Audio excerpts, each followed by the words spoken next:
क्योंकि दीपक तले हमेशा अंधेरा रहता है। घर का जोगी जोगना, बाहर का जोगी सिद्ध। सतगुरु का परिवार, सतगुरु के रिश्तेदार, सतगुरु के साथ में रहने वाले भगत कभी भी सतगुरु को नहीं पहचान सकते। सतगुरु की पत्नी, जो स्त्री लगभग 25 वर्ष तक उनके साथ एक ही चारपाई पर सोई हो, जिस स्त्री ने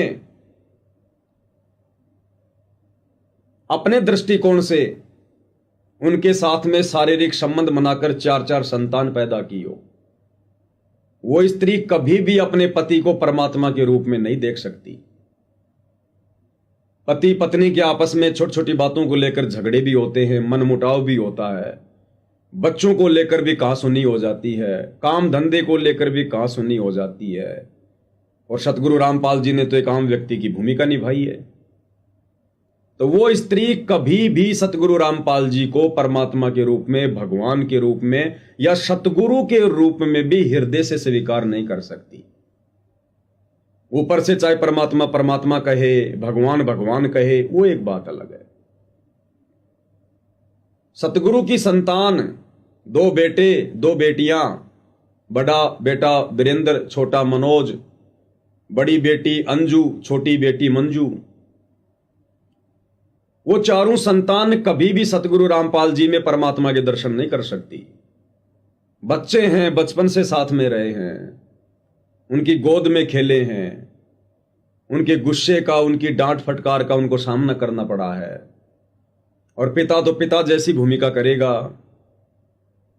तो वो बच्चे आज अपने स्वार्थों के चलते, धन माया के चलते, झूठे मान सम्मान के चलते, चाहे सतगुरु रामपाल जी को कितना ही परमात्मा परमात्मा कहें, कितना ही जयबंदी छोड़ बोल के उनके नारे लगाएं, लेकिन हृदय से वो बच्चे कभी भी सतगुरु रामपाल जी को अपने बाप की नजरों से ऊपर नहीं देख सकते, कभी भी उनको परमात्मा की दृष्टि से नहीं देख सकते। वो माता पिता जिन्होंने अपने दृष्टिकोण से जिस महापुरुष को जन्म दिया है कि भाई उसका तो जन्म हुआ है। बच्चे को माता पिता प्यार भी करते हैं, डांट फटकार भी मारते हैं, धमका भी दिया करते हैं। जैसे 650 साल पहले कबीर परमात्मा नीरू और नीमा की झोपड़ी में रहकर लीला कर रहे थे बाल्यावस्था में, तो कैसे नीमा और नीरू उनको थप्पड़ मार दिया करते थे, उनको धमका दिया करते थे।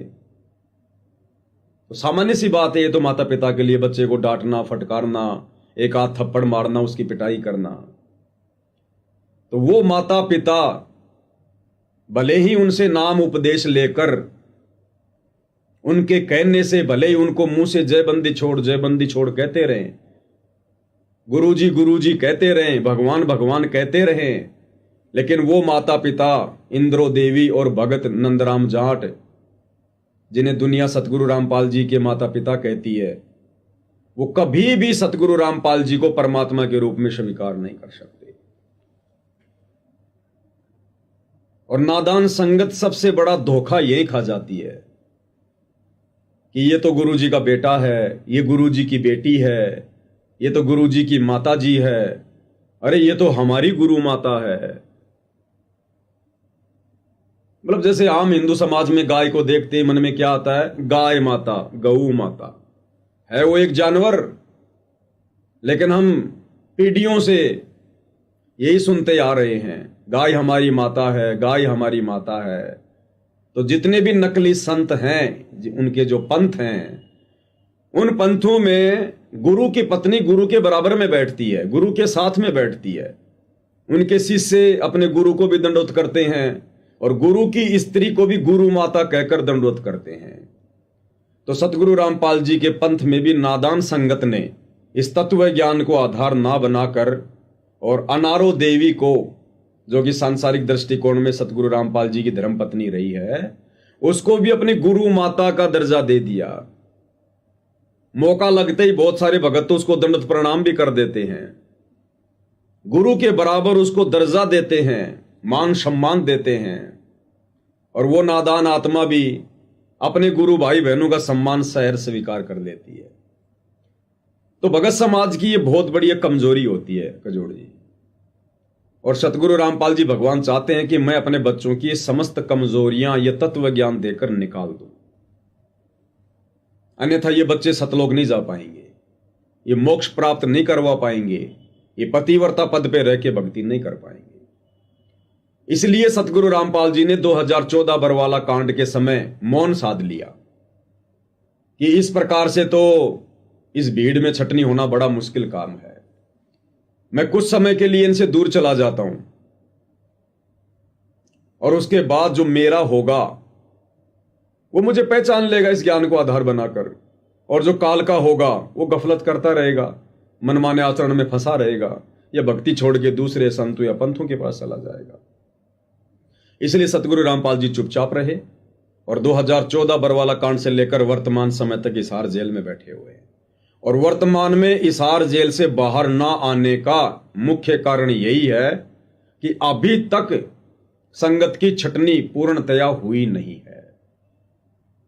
काफी हद तक परमेश्वर ने उन आत्माओं को छांट लिया है, साध संगति से जोड़कर अलग कर दिया है, जिन आत्माओं को परमेश्वर ने सतलोक लेकर जाना है।